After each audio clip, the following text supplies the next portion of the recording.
नमस्कार। आप सुन रहे हैं गीतायोग आध्यात्मिक प्रबोधन की श्रवण यात्रा, जहां हम श्रीमद्भगवद गीता के दिव्य ज्ञान को सरल और जीवन से जुड़ी भाषा में समझने का प्रयास करते हैं। आज के इस एपिसोड में हम गीता के 10वें अध्याय विभूति योग पर आधारित चिंतन प्रस्तुत कर रहे हैं। इस अध्याय में भगवान श्री कृष्ण अपनी अनंत शक्तियों और दिव्य स्वरूप का वर्णन करते हुए बताते हैं कि वे केवल ब्रह्मांड के रचयिता ही नहीं, बल्कि प्रकृति के प्रत्येक तत्व में विद्यमान हैं। अग्नि की ऊर्जा में, जल की शीतलता में, वायु की गति में और पृथ्वी की स्थिरता में, हर जगह परमात्मा की विभूतियां प्रकट होती हैं। श्री कृष्ण यह भी बताते हैं कि वे ही समस्त प्राणियों के आदि, मध्य और अंत हैं, और संसार की हर गतिविधि उनकी ही दिव्य व्यवस्था से संचालित होती है। आज की चर्चा में हम समझेंगे कि जब मनुष्य प्रकृति और जीवन की श्रेष्ठताओं में ईश्वर की उपस्थिति को पहचानता है, तब उसे वास्तविक आध्यात्मिक ज्ञान प्राप्त होता है। तो आइए इस आध्यात्मिक यात्रा में आगे बढ़ते हैं और विभूति योग के माध्यम से ईश्वर की सर्वव्यापकता का अनुभव करने का प्रयास करते हैं।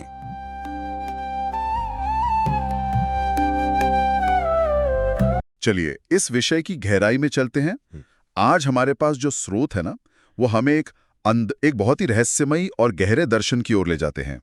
हम आध्यात्मिक प्रबोधन गीता के 18 योग नाम की जो किताब है, उसके विभूति योग खंड पर चर्चा करने वाले हैं, जो कि अध्याय 3 है। बिल्कुल, अध्याय 3, जिसका शीर्षक है भगवान की शक्तियों का प्रभाव। और हमारी आज की इस चर्चा का, यानी इस पूरे गहन विश्लेषण का मुख्य मिशन ये डिकोड करना है कि भगवद गीता के 10वें अध्याय में जिन विभूतियों का जिक्र किया गया है, यानी जो ईश्वरीय शक्तियां और उनके स्वरूप हैं, हाँ, वे असल में क्या हैं। क्योंकि अक्सर हम मान लेते हैं कि ये सब बातें केवल ईश्वर की महिमा का गुणगान करने के लिए या बस किसी स्तुतिगान के लिए लिखी गई हैं, जो कि एक बहुत ही आम धारणा है। सही कहा। लेकिन आज का हमारा ये डीप डाइव इस बात पर केंद्रित होगा कि कैसे ये विभूतियां केवल कोई स्तुति नहीं है, बल्कि ये इस पूरे ब्रह्मांड को चलाने वाला एक तरह का ऑपरेटिंग सिस्टम है। बहुत सही शब्द इस्तेमाल किया आपने, ऑपरेटिंग सिस्टम। धन्यवाद। मतलब एक ऐसा मूल आधार जिस पर हमारी पूरी सृष्टि टिकी हुई है। मैं खुद इस विषय को लेकर बहुत उत्सुक था। और आपकी उत्सुकता बिल्कुल जायज है। देखिए, यहाँ जो बात सबसे अधिक ध्यान खींचती है वो ये है कि विभूतियों को देखने का हमारा पारंपरिक नजरिया अक्सर बहुत सीमित होता है। हम अक्सर उन्हें चमत्कारों से जोड़ लेते हैं। बिल्कुल, हम सोचते हैं कि ईश्वर की शक्तियां कोई जादुई चमत्कार हैं जो बस कभी कभार आसमान से प्रकट होते हैं। लेकिन किताब के इस खंड का जो दार्शनिक और मनोवैज्ञानिक विश्लेषण है, वो बताता है कि ये ब्रह्मांड कैसे काम कर रहा है। यानी इसके पीछे का विज्ञान। हाँ, इसका जो पूरा विज्ञान है वो इन विभूतियों में छिपा है। मैं ये कहना चाहूंगी कि ये केवल कुछ पुराने श्लोकों का अर्थ जानने की बात नहीं है। ये भौतिक विज्ञान और चेतना के बीच के उस पुल को समझने की कोशिश है जो जीवन और प्रकृति को देखने का एक बिल्कुल नया और माइंडफुल नजरिया प्रदान करता है। ये भौतिक विज्ञान और चेतना वाली बात बहुत ही दिलचस्प है, क्योंकि स्रोत सामग्री की शुरुआत में ही एक बहुत ही प्रशक्तिशाली विचार सामने रखा गया है। विचार ये है कि ईश्वर अपनी अनंत शक्ति और दिव्य स्वरूप से इस संपूर्ण ब्रह्मांड का संचालन करता है। अब आधुनिक दुनिया में हम गुरुत्वाकर्षण, थर्मोडायनामिक्स की ऊर्जा या मौसम के बदलाव को केवल एक भौतिक घटना मान लेते हैं, या सिर्फ फिजिक्स का एक नियम। बिल्कुल। लेकिन ये किताब एक अलग ही दृष्टिकोण पेश करती है। ये बताती है कि पृथ्वी की जो स्थिरता है, अग्नि में जो जलाने की ऊर्जा है, जल का जो निरंतर प्रवाह है और वायु की जो गति है, हाँ, ये सब कुछ सीधे तौर पर ईश्वर की शक्तियों से ही संचालित होता है। ऐसा लगता है जैसे विज्ञान हमें ये तो बता देता है कि चीजें कैसे काम कर रही हैं, लेकिन ये दर्शन हमें बताता है कि वे क्यों काम कर रही हैं। बिल्कुल सही। और इसी क्यों को समझना ही असली ज्ञान है। जब हम कहते हैं कि पृथ्वी अपनी धुरी पर स्थिर है या अग्नि ऊष्मा देती है, तो हम उन तत्वों के मूल स्वभाव की बात कर रहे होते हैं। उनके मूल चरित्र की। हाँ, किताब स्पष्ट करती है कि इन प्राकृतिक तत्वों का गुण कोई अंधा वैज्ञानिक संयोग नहीं है। ये तत्व एक बहुत ही उच्च स्तर की बुद्धिमत्ता, यूनिवर्सल इंटेलिजेंस द्वारा निर्देशित हैं। यानी सब कुछ एक तय व्यवस्था के तहत हो रहा है। बिल्कुल। भगवान श्री कृष्ण गीता में कहते हैं कि वे इन सभी प्राकृतिक रूपों में विद्यमान हैं, लेकिन बात सिर्फ विद्यमान होने की नहीं है। वे इन्हीं माध्यमों से सृष्टि का निर्माण, पालन और संहार करते हैं। क्या हम इसे किसी उदाहरण से समझ सकते हैं? हमारे श्रोताओं के लिए ये थोड़ा अमूर्त हो सकता है। जरूर। इसे एक बहुत ही सरल एनालॉजी से समझ सकते हैं। जैसे एक बीज को लें, जो ऊर्जा उस छोटे से बीज को फाड़कर उसमें से कोमल अंकुर निकालती है, फिर जो ऊर्जा उसे एक विशाल पेड़ बनाकर दशकों तक पालती है, और अंततः जो ऊर्जा उसे सुखाकर वापस मिट्टी में मिला देती है। वो सब अलग अलग प्रक्रियाएं लग सकती हैं, लेकिन वे सब एक ही ईश्वरी शक्ति, एक ही विभूति का विस्तार है। सृजन, पालन और विनाश, मतलब एक ही ऊर्जा के 3 अलग-अलग काम। बिल्कुल। इसी बात को और अधिक गहराई से समझने के लिए अंशरोत में गीता के 10वें अध्याय के 20वें श्लोक का बहुत ही विस्तार से उल्लेख किया गया है। हाँ, वो बहुत ही महत्वपूर्ण श्लोक है। श्लोक कुछ इस प्रकार है। अहम आत्मा गुणाकेश सर्वभूताशया स्थिता अहम आदिश्य मध्यम ज भूतानाम अंतः एव ज। अगर हम इसके शाब्दिक अर्थ पर जाएं बहुत ही सरल शब्दों में, बिना किसी तकनीकी जाल में उलझे, तो श्री कृष्ण कह रहे हैं कि मैं प्रत्येक जीव के हृदय में स्थित हूं। मैं ही सभी प्राणियों का आदि, मध्य और अंत हूं। बिल्कुल। लेकिन इस श्लोक में एक शब्द है गुणाकेश, जिसका अक्सर अनुवाद करते समय लोग शायद उतना ध्यान नहीं देते। ये शब्द बहुत कुछ कहता है ना? आपने बहुत ही बारीक और महत्वपूर्ण बात पकड़ी है। इस पूरे विश्लेषण में गुडाकेश शब्द का अर्थ समझना बहुत जरूरी है। मैं भी यही सोच रहा था। गुडाकेश का मतलब होता है वो व्यक्ति जिसने नींद पर या अंधकार और अज्ञान पर विजय प्राप्त कर ली हो। अच्छा। श्री कृष्ण यहाँ अर्जुन को गुडाकेश कहकर संबोधित कर रहे हैं। वे उसे एक संकेत दे रहे हैं कि इस ब्रह्मांडीय सच को, इन विभूतियों को देखने के लिए तुम्हें अपनी अज्ञानता की नींद से जागना होगा। ये तो आज के समय पर बहुत सटीक बैठता है। बिल्कुल बैठता है। आज के संदर्भ में देखें तो हम सब एक तरह की नींद में ही तो जी रहे हैं। हम अपने फोन स्क्रॉल करते हैं, रोजमर्रा की भागदौड़ में मशीनों की तरह काम करते हैं और इस पूरे ब्रह्मांड के आश्चर्य को, उस मैजिक को भूल चुके हैं। सच में हम बस एक ऑटो पायलट मोड में हैं। हाँ, और जब श्लोक कहता है कि ईश्वर सभी प्राणियों के हृदय में स्थित है और वही आदि, मध्य और अंत हैं, तो इसका सीधा सा अर्थ है कि जीवन की पूरी यात्रा उसी एक ऊर्जा के भीतर घटित हो रही है।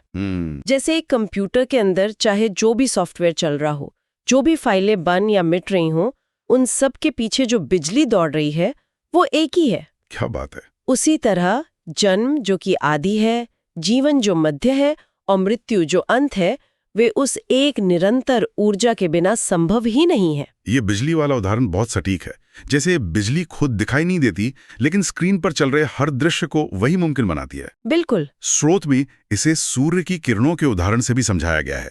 सूर्य अंतरिक्ष में लाखों किलोमीटर दूर है, लेकिन उसकी किरणें यहाँ धरती पर हर एक पत्ते में फोटोसिंथेसिस यानी फोटोसिंथेसिस कर रही हैं। हर एक जीव को गर्माहट दे रही हैं। हाँ, और जीवन को संभव बना रही हैं। उसी तरह ये विभूतियां सृष्टि के चक्र को निरंतर चलाती रहती हैं। और मजे की बात यह है कि ये शक्तियां सिर्फ एक यांत्रिक तरीके से, एक मशीन की तरह काम नहीं करती। तो फिर कैसे करती हैं? वे जीवन को एक दिशा देती हैं। जब हम कहते हैं कि संसार के सभी कार्यकलाप इन विभूतियों के अधीन हैं, तो इसका मतलब है कि कोई भी घटना उस व्यापक ऊर्जा क्षेत्र से बाहर नहीं है। सब कुछ कनेक्टेड है। सृष्टि का हर कण उन्हीं से संचालित हो रहा है। इसलिए जब कोई व्यक्ति इस बात को गहराई से समझ लेता है, तो उसके भीतर का डर खत्म होने लगता है। डर खत्म होने लगता है? वो कैसे? क्योंकि उसे पता होता है कि वो इस विशाल ईश्वरी योजना का ही एक हिस्सा है, उससे अलग नहीं। जब आप खुद को प्रकृति से अलग मानते हैं, तभी तो असुरक्षा होती है ना? हाँ, ये अलगाव ही सारे डर की जड़ है। यहाँ ये विषय बहुत ही रोचक हो जाता है, क्योंकि जब हम सोचते हैं कि ईश्वर कहाँ है, तो अक्सर इंसानी दिमाग किसी विशेष स्थान की ओर जाता है। हाँ, हमारी कंडीशनिंग ही ऐसी है। हम सोचते हैं कि ईश्वर शायद आकाश में है, किसी भव्य मंदिर में है या किसी बहुत ही पवित्र जगह पर है। लेकिन स्रोत में एक और बहुत ही महत्वपूर्ण और थोड़ा जटिल श्लोक दिया गया है, जो इस पूरी धारणा को ही पलट देता है। आप श्लोक 16 की बात कर रहे हैं? जी, श्लोक 16। अहम क्रतुरहम यज्ञः स्वधा अहम अमोषधम इसका सीधा अर्थ किताब में दिया गया है कि मैं ही यज्ञ हूं, मैं ही यज्ञ की सामग्री हूं और मैं ही औषधि हूं। अब इसमें कुछ बहुत ही विशिष्ट शब्द हैं, जैसे कृतु, स्वधा, औषधि। मुझे लगता है इन्हें थोड़ा डिकोड करने की जरूरत है ताकि हमारे श्रोता इसका पूरा संदर्भ समझ सकें। बिल्कुल, इन शब्दों का अपना एक बहुत ही गहरा ऐतिहासिक और दार्शनिक महत्व है। मैं समझाती हूँ। जी, बताइए। कृतु का अर्थ है श्रुति या वेदों में बताए गए यज्ञ और अनुष्ठान। यज्ञ वह कर्म है जो हम करते हैं। ठीक है। स्वधा वो विशेष अन्न या आहुति है जो पितरों या पूर्वजों को दी जाती है, और औषधि का मतलब है जड़ी बूटियां या अन्न जो जीवन की रक्षा करते हैं और बीमारियों को ठीक करते हैं। यानी कर्म, सामग्री और परिणाम। एकदम सही। अब जब श्री कृष्ण कहते हैं कि वही ये सब है, तो वे एक बहुत ही गहरे अद्वैतवादी विचार को सामने रख रहे हैं। अद्वैतवादी विचार, यानी जहां दो का भेद ना हो। हाँ, वे कह रहे हैं कि कर्म करने वाला यानी कर्ता, जो कर्म किया जा रहा है यानी यज्ञ, जिस सामग्री से किया जा रहा है यानी आहुति या स्वधा, और उसका जो परिणाम निकल रहा है यानी औषधि या जीवन की रक्षा, वे सब अलग अलग नहीं है। ये तो सच में दिमाग को चकरा देने वाला विचार है ना? वे सब एक ही ईश्वरीय ऊर्जा के अलग अलग रूप हैं। ये सच में इंसानी दिमाग को झकझोर देता है कि बनाने वाला, जो बन रहा है वो, और जिसके लिए बन रहा है, सब एक ही है। तो इस सब का असल में क्या अर्थ है? अगर हम थोड़ा क्रिटिकल होकर सोचें, मेरा मतलब है कि ये सब सुनने में बहुत ही दार्शनिक और किताबी लगता है। हाँ, मैं समझ रहा हूँ आप कहाँ जा रहे हैं। एक आम इंसान जो सुबह उठकर ट्रैफिक जैम में फंसा है, अपने ऑफिस की पॉलिटिक्स से जूझ रहा है या अपनी ईएमआई चुकाने की टेंशन में है, उसके लिए ये बात क्या मायने रखती है? बहुत ही वाजिब सवाल है। मतलब उस फ्रस्ट्रेशन के माहौल में किसी को ईश्वरीय ऊर्जा या विभूति कैसे नजर आ सकती है? यह एक बहुत ही व्यवहारिक सवाल है, और अक्सर यही वो बिंदु होता है जहां दर्शन और रोजमर्रा की जिंदगी के बीच एक बड़ी खाई महसूस होती है। बिल्कुल, थ्योरी और प्रैक्टिकल का अंतर। लेकिन किताब इसी खाई को पाटने का काम करती है। देखिए, जब हम तनाव में होते हैं, ट्रैफिक में फंसे होते हैं, तो हमारा ईगो या हमारा अहंकार बहुत हावी होता है। हाँ, उस वक्त तो बस अपना ही गुस्सा दिखता है। हाँ, हमें लगता है कि मेरे साथ ये बुरा हो रहा है, ये दुनिया मेरे खिलाफ है। हम खुद को बाकी सब चीजों से अलग मानते हैं। लेकिन जब हम विभूति योग के इस माइंडसेट को अपनाते हैं, तो हमें यह एहसास होता है कि हम दुनिया से अलग नहीं है। जो ऊर्जा मेरे भीतर है, वही ऊर्जा उस व्यक्ति के भीतर भी है जो ट्रैफिक में मेरी गाड़ी के आगे आ गया है। यानी ये इंटरकनेक्टेडनेस या एक दूसरे से जुड़े होने का एहसास है। सटीक रूप से। स्रोत सामग्री में प्रकृति के जो विशिष्ट उदाहरण दिए गए हैं, वे इसी इंटरकनेक्टेडनेस को समझाते हैं। जैसे पुस्तक के अनुसार श्री कृष्ण स्पष्ट करते हैं कि वे सूर्य के तेजस्वी रूप में हैं, जल की शीतलता में हैं, पर्वत की स्थिरता में हैं। और वृक्षों में वे पीपल हैं। हाँ, और देवों में इंद्र हैं, और विद्याओं में आध्यात्म विद्या है। अगर हम इन उदाहरणों का मनोवैज्ञानिक विश्लेषण करें, तो हम पाएंगे कि ईश्वर चीजों की बाहरी शक्ल में नहीं है। तो फिर कहाँ है? बल्कि उनके मूल स्वभाव में है।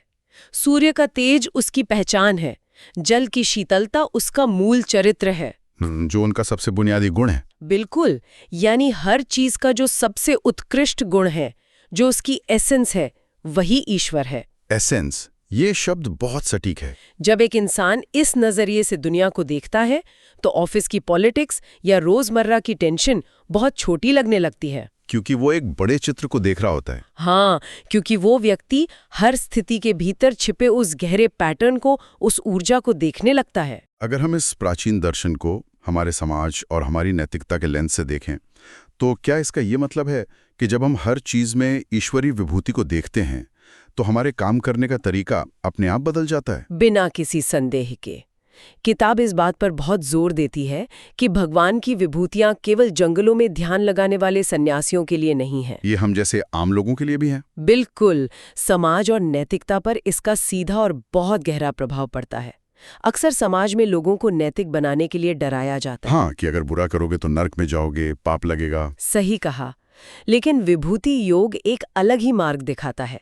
जब किसी को यह सच में महसूस होने लगता है कि हर तत्व में, हर व्यक्ति में उसी एक ईश्वर का वास है, तो वो व्यक्ति स्वाभाविक रूप से किसी को नुकसान नहीं पहुंचा सकता। क्योंकि किसी और को नुकसान पहुंचाना मतलब खुद को नुकसान पहुंचाना है। हाँ, समाज में धर्म और नैतिकता की जो स्थिरता है वो बाहर से थोपे गए कानूनों से नहीं बल्कि इसी ईश्वरीय एहसास से बनी रहती है। अब है वे सब भगवान की इन्हीं विभूतियों के ही रिफ्लेक्शन है। यह ज्ञान मनुष्य को प्रकृति और समाज के साथ एक गहरी हार्मनी या सामंजस्य बनाकर जीना सिखाता है। व्यक्तिगत जीवन की सफलता इसी हार्मनी में है। सामंजस्य की ये बात मुझे स्रोत में दी गई उस बहुत ही अद्भुत कहानी की याद दिलाती है। आप नदी वाले दृष्टांत की बात कर रहे हैं ना? जी हाँ, किताब में एक दृष्टांत दिया गया है जो इस पूरे दर्शन को एक ही झटके में स्पष्ट कर देता है। हमारे श्रोताओं के लिए मैं वो कहानी साझा करना चाहूंगा। बिल्कुल, वो बहुत ही प्यारी कहानी है। कहानी कुछ यूं है कि एक बार एक पहुंचे हुए संत एक नदी के किनारे बहुत ही शांति से बैठे हुए थे। तभी एक साधक उनके पास आता है। वो साधक शायद बहुत समय से कठोर तपस्या कर रहा था और किसी खास अनुभव की तलाश में था। वो थोड़ी निराशा और झुंझलाहट के साथ संत से कहता है कि मुझे भगवान की शक्तियों का, उनकी विभूतियों का कहीं अनुभव ही नहीं हो रहा है। वो शायद उम्मीद कर रहा था कि आसमान से कोई रोशनी गिरेगी या कोई बड़ा चमत्कार होगा, जैसा कि हम सब अक्सर सोचते हैं। हाँ, संत उसकी बात सुनकर बस हल्के से मुस्कुराते हैं। वे कोई लंबा चौड़ा दार्शनिक लेक्चर नहीं देते, बस उस बहती हुई नदी की ओर इशारा करते हैं और कहते हैं, इस नदी को देखो, इसका जो निरंतर प्रवाह है, इसकी गहराई में जो शांति है और इसका जो ये जीवनदायिनी स्वरूप है, ये सब भगवान की शक्तियों का ही तो सीधा प्रतीक है। कितनी गहरी बात है। और किताब में लिखा है कि उस साधक ने जब सच में शांत होकर उस नदी की ओर ध्यान दिया तो उसके मन का पर्दा हट गया। उसे अपने जीवन में पहली बार ये महसूस हुआ कि उस बहती हुई जलधारा में असल में कोई सामान्य पानी नहीं बल्कि ईश्वर का ही तेज प्रवाहित हो रहा। अगर हम इसे व्यापक दृष्टिकोण से जोड़कर देखें तो ये कहानी केवल एक नदी की या किसी पुराने जमाने के साधक की नहीं है। तो ये किसकी कहानी है? ये आज के मानवीय मनोविज्ञान की सबसे सटीक कहानी है। उस साधक के पास आंखें पहले भी थीं, वो नदी भी वहीं बह रही थी, लेकिन जो बदला वो था उसका परसेप्शन, उसका दृष्टिकोण, देखने का नजरिया। दार्शनिक रूप से देखें तो ज्ञान केवल पन्नों पर लिखे शब्दों तक सीमित रहता है जब तक कि उसे अनुभव न किया जाए। आधुनिक जीवन में भी हमारी हालत उस अंधे साधक जैसी ही है। हम सब कुछ ना कुछ ढूंढ रहे हैं। हम सब अपनी अपनी जिंदगी में किसी बड़ी चमत्कार की उम्मीद में बैठे रहते हैं कि अचानक कोई लॉटरी लग जाए, कोई बहुत बड़ा प्रमोशन मिल जाए या कोई ऐसी घटना हो जो रातों रात जिंदगी बदल दे। हाँ, जो हमें सारी परेशानियों से निकाल ले। और इस बड़े चमत्कार की खोज में हम उन रोजमर्रा के चमत्कारों को पूरी तरह इग्नोर कर देते हैं जो हर सेकंड हमारे आसपास हो रहे हैं। जैसे हमारे फेफड़ों का अपने आप सांस लेना या गुरुत्वाकर्षण का हमें धरती से बांधे रखना। बिल्कुल, हम भूल जाते हैं कि एक बीज का मिट्टी चीरकर बाहर आना कोई छोटी घटना नहीं है। संत ने उस साधक का ध्यान उस सामान्य से लगने वाले प्राकृतिक स्वरूप की ओर केंद्रित किया और उसी पल उसका बोध जागृत हो गया।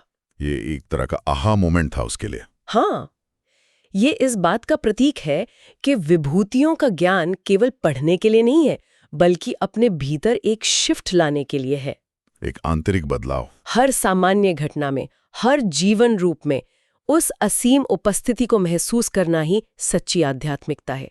जब तक आप ईश्वर को बादलों के पार किसी सिंहासन पर खोज रहे हैं तब तक आप निराश ही होंगे। लेकिन जिस पल आप उसे बहती नदी के प्रवाह में और पहाड़ की शांति में देख लेते हैं तब हर दिन, हर पल एक चमत्कार बन जाता है। ये सचमुच सोचने का नजरिया बदल देने वाला दर्शन है कि कैसे एक साधारण सी दिखने वाली नदी अचानक से एक ईश्वरीय शक्ति का साक्षात प्रमाण बन जाती है, केवल अपने देखने के चश्मे को बदल लेने से। और यही वो बात है जो आज के युग में सबसे ज्यादा जरूरी है। आज जब हर तरफ सूचनाओं का शोर है, एक भारी इंफॉर्मेशन ओवरलोड है, हर कोई तनाव में है। हाँ, सोशल मीडिया और न्यूज की वजह से। ऐसे में ये विभूति योग हमें एक बहुत ही शांत और स्थिर नजरिया प्रदान करता है। ये हमें याद दिलाता है कि हमें दुनिया से भागना नहीं है, संन्यास नहीं लेना है, बल्कि दुनिया में रहकर ही हर चीज के भीतर उस मूल तत्व को पहचानना है। तो अगर हम आज के इस पूरे गहन विश्लेषण के मुख्य निष्कर्षों को समेटें हमारे श्रोताओं के लिए, तो जो सबसे बड़ी बात निकलकर सामने आती है वो ये है कि भगवान की शक्तियों या विभूतियों को पहचानना कोई कर्मकांड या कोई अनुष्ठान भर नहीं है। बिल्कुल नहीं। ये जीवन जीने का एक पूरा का पूरा ऑपरेटिंग सिस्टम है। पृथ्वी की उस अटल स्थिरता से लेकर हमारे अपने भीतर छिपी करुणा तक, सब कुछ उसी एक अनंत सूत्र से जुड़ा हुआ है। सब कुछ एक ही माला के मोती हैं। हर प्राकृतिक तत्व और हर छोटी बड़ी घटना में उस ईश्वरीय उपस्थिति को महसूस करने से हमारे जीवन को एक सही और बहुत ही सकारात्मक दिशा मिलती है। ये दर्शन सिखाता है कि हम इस ब्रह्मांड के केवल दर्शक नहीं हैं, बल्कि हम इसी अद्भुत ऊर्जा के एक बहुत ही महत्वपूर्ण हिस्से हैं। इससे एक बहुत ही महत्वपूर्ण प्रश्न उठता है और मैं चाहूंगी कि हम सब इस पर थोड़ा विचार करें। जी बिल्कुल। अगर हम इस दर्शन को इसके सबसे गहरे स्तर पर जाकर समझें, जिसके अनुसार प्रकृति का हर एक तत्व, चाहे वो नदी का बहता हुआ पानी हो, पहाड़ की अटल स्थिरता हो, आसमान में चमकता सूरज हो या घने जंगल के वृक्षों, वे सब केवल ईश्वर की बनाई हुई चीजें नहीं हैं, बल्कि वे सीधे तौर पर ईश्वरीय शक्ति और उनके स्वरूप का ही साक्षात प्रतीक है। हाँ, श्रोत भी यही कहता है। तो अगर सब कुछ ईश्वरीय है, अगर हवा, पानी, मिट्टी सब उसी का रूप है, तो क्या इस बात का एहसास हमारे पर्यावरण को देखने के नजरिए को पूरी तरह से नहीं बदल देता? ये तो बहुत ही गहरी बात कह रही है आपने। प्रकृति का दोहन करना सीधे तौर पर ईश्वरीय स्वरूप का अपमान नहीं हो जाता? और क्या पर्यावरण को बचाना, प्रकृति का संरक्षण करना हमारा सबसे बड़ा, सबसे प्राथमिक और सबसे पवित्र धर्म नहीं बन जाता? ये वास्तव में एक ऐसा विचार है जो भीतर तक झकझोर देता है और हमें गहराई से सोचने पर मजबूर कर देता है। अगर सृष्टि का कण कण ईश्वरीय विभूति से ही संचालित है, तो प्रकृति के साथ हमारा रिश्ता केवल उसे इस्तेमाल करने वाले का नहीं हो सकता। बिल्कुल नहीं हो सकता। हमारे श्रोताओं के लिए ये एक बहुत ही गहरा और पावरफुल विचार है जिसे वे आज अपने साथ ले जा सकते हैं। जब भी हम किसी पेड़ को देखते हैं, हवा की ठंडक को महसूस करते हैं या किसी बहते हुए पानी के किनारे बैठते हैं, तो हमें ये सोचना चाहिए कि हम केवल प्रकृति के एक हिस्से को नहीं, बल्कि उस अनंत असीम शक्ति के एक साक्षात रूप को देख रहे हैं। हम साक्षात विभूति को देख रहे हैं। इसी एक बहुत ही गहरे और सुंदर विचार के साथ हम आज के इस गहन विश्लेषण को यहीं समाप्त करते हैं। हमारे श्रोताओं से विदा लेते हैं। इस विषय पर जरूर मनन कीजिएगा।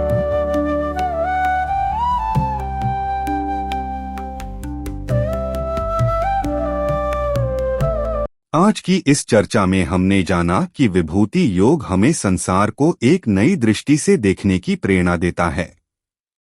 जब हम अग्नि की ऊर्जा, जल की पवित्रता, वायु की गति और पृथ्वी की स्थिरता में परमात्मा की झलक देखने लगते हैं, तो हमारा जीवन श्रद्धा और जागरूकता से भर उठता है।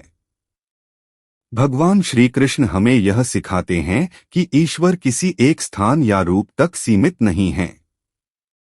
वे हर जीव में, हर गुण में और प्रकृति के प्रत्येक स्वरूप में विद्यमान हैं। जब मनुष्य इस सत्य को समझ लेता है, तब उसके भीतर भक्ति, नैतिकता और धर्म का प्रकाश प्रकट होता है और वह परमात्मा के साथ एक गहरा आध्यात्मिक संबंध स्थापित कर पाता है। यदि यह चर्चा आपको प्रेरित कर रही है, तो इस श्रवण यात्रा से जुड़े रहें और गीता के दिव्य संदेश को अपने जीवन में उतारने का प्रयास करें। अगले एपिसोड में हम गीता के ज्ञान की एक और गहराई को समझने का प्रयास करेंगे। तब तक के लिए हर कण में ईश्वर को पहचानिए और अपने जीवन को भक्ति और शांति से आलोकित कीजिए। धन्यवाद। हरि ओम।